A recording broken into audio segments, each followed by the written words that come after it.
जय हिंद। उत्तर प्रदेश की राजधानी में 17 नवंबर को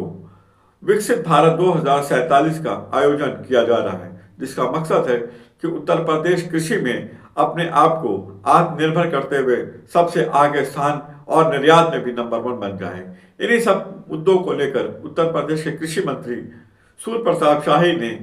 एक प्रेस कॉन्फ्रेंस की और उन्होंने इस कार्यक्रम की रूपरेखा बताई। उन्होंने ये भी बताया कि उत्तर प्रदेश में बल्कि किसानों के साथ हो रही नाइंसाफी पे भी उन्होंने ये कहा कि जिस तरह धान की खरीद हो रही है या धान की खरीद को लेकर उन्होंने कहा कि 1 अक्टूबर से धान की खरीद शुरू हो गई है, जो कि 28 फरवरी तक रहेगी और हमारा लक्ष्य 60,000 मीट्रिक टन है और अभी हम 7,000 मीट्रिक टन पर पहुंच चुके हैं। 2047 जब स्वतंत्रता के 100वीं वर्षगांठ मनाई जाएगी, शताब्दी समारोह के बाद भारत को विकसित भारत के रूप में बनाने का लक्ष्य रखा है। उसी क्रम में उत्तर प्रदेश के मुख्यमंत्री योगी आदित्यनाथ जी ने उत्तर प्रदेश राज्य को विकसित उत्तर प्रदेश बनाने का संकल्प किया और उस दृष्टि से उन्होंने ऑनलाइन पोर्टल पर और विभिन्न चर्चाओं के माध्यम से विकसित उत्तर प्रदेश के लिए उत्तर प्रदेश के जनमानस से और इंजीनियरों से, विशेषज्ञों से, वैज्ञानिकों से, प्रगतिशील किसानों से उसके बारे में सुझाव उन्होंने मांगे और उसके संदर्भ में सभी मंडल मुख्यालयों और जनपदों में और विभिन्न संस्थाओं में विचार मंथन के कार्यक्रम प्रारंभ हुए हैं। और उसी क्रम के भीतर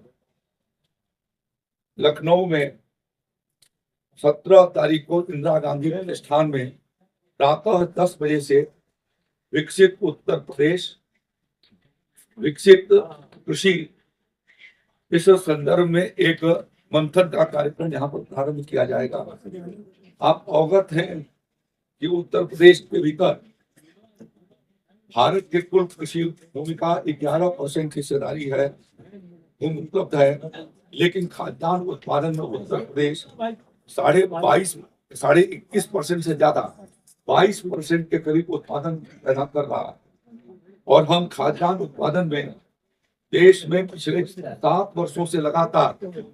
सर्वप्रथम स्थान पर है और गत वर्ष 737 लाख मीट्रिक टन खाद्यान्न का उत्पादन उत्तर प्रदेश में उत्तर प्रदेश के सरकार के डबल इंजन की सरकार के प्रयासों और किसानों के जागरूकता के कारण संभव हो पाया है। बाजरा,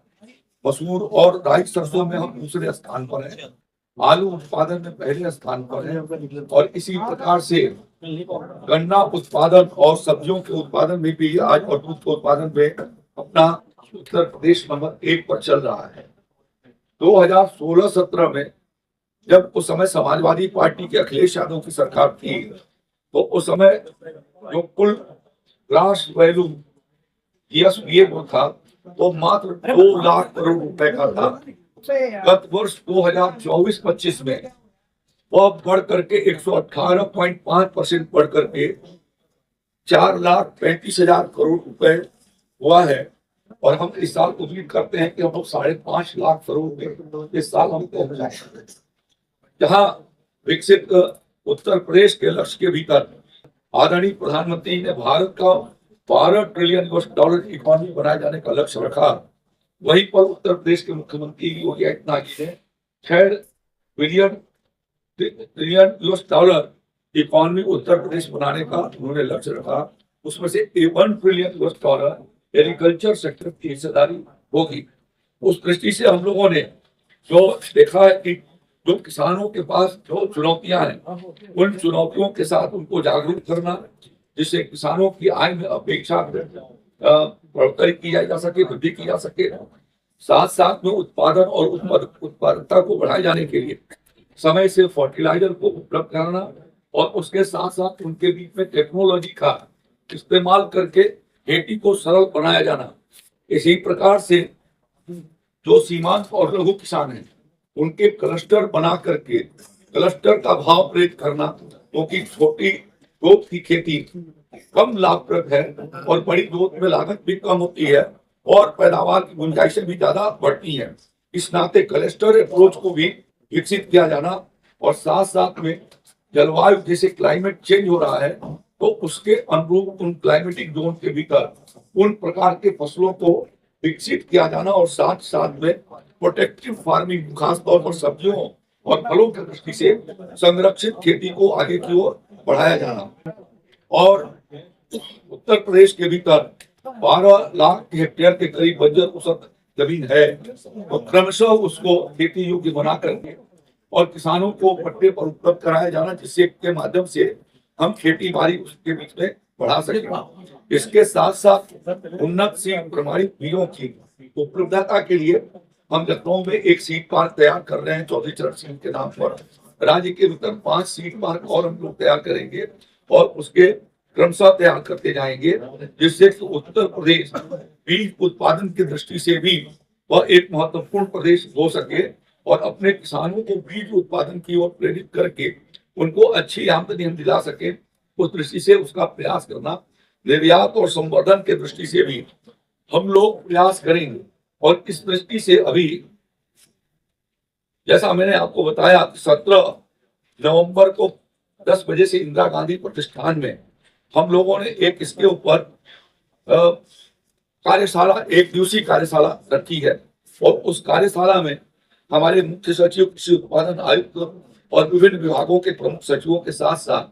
सभी जो हमारे कृषि संबंधित हमारे कुलपति हैं और पशुपालन के कुलपति हैं वो सारे और जितने आईसीआर के इंस्टीट्यूट हैं 10 इंस्टीट्यूट उत्तर प्रदेश में है, विभिन्न प्रकार के उनके डायरेक्टर्स और 89 कृषि विज्ञान। सर सवाल ये है कि जो धान की खरीद हो रही है उसमें बिचौलिए आ गए और किसानों से वो धान खरीद के वो बेच रहे हैं और इसमें बहुत बड़े पैमाने पर सर देखिए यह धान की खरीद 1 अक्टूबर से पश्चिमी उत्तर प्रदेश में प्रारंभ हुई, 1 नवंबर से शेष प्रदेश के हिस्सों में प्रारंभ हुई। अभी 40% धान खेतों में खड़े हैं। किसानों को ये कहा गया है कि ऑनलाइन वो अपना रजिस्ट्रेशन करा दें। 3.5 लाख से ज्यादा किसानों ने ऑनलाइन रजिस्ट्रेशन कराया है। उसमें से लगभग 70,000 से ज्यादा किसानों का धान और खरीदारी की जा चुकी है। लगभग 3 लाख मीट्रिक टन की खरीदारी हो चुकी है। और आपके माध्यम से मैं यही चाहूंगा कि किसान जल्दीबाजी न करें। अभी जैसे जैसे उनका खेत करता है, अब खेत काट करके और आप ले आएंगे और तुरंत ले जाकर के तौल कराना चाहेंगे, उसमें गंदगी होगी तो स्वाभाविक है वो रुकेगा। तो साफ सफाई के साथ होता है, थोड़ा सुखा करके पहनता है, वो धान को इसको दिया जाता है, चावल बना करके फिर उसी के परिवार वालों को राशन किया जाता है। तो जब खराब होता है तो कहता है कि तो बहुत खराब है। तो मैं चाहूंगा आप कहेंगे कि सड़ा हुआ चावल,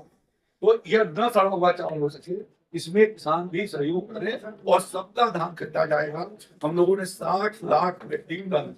धान खरीदने का लक्ष्य रखा है और वो 15 फरवरी तक का लक्ष्य रखा है। ये 15 फरवरी तक करेंगे, ऐसा नहीं है कि 15 नवंबर को पूरा जाना पड़ता है। आज अभी 15 नवंबर नहीं हो रहा है, आज 13 नवंबर है और 13 नवंबर तक 3 लाख मीट्रिक टन के करीब खरीदारी। सर फर्टिलाइजर का जो शॉर्टफॉल चल रहा है, सर फर्टिलाइजर का जो शॉर्टफॉल चल रहा है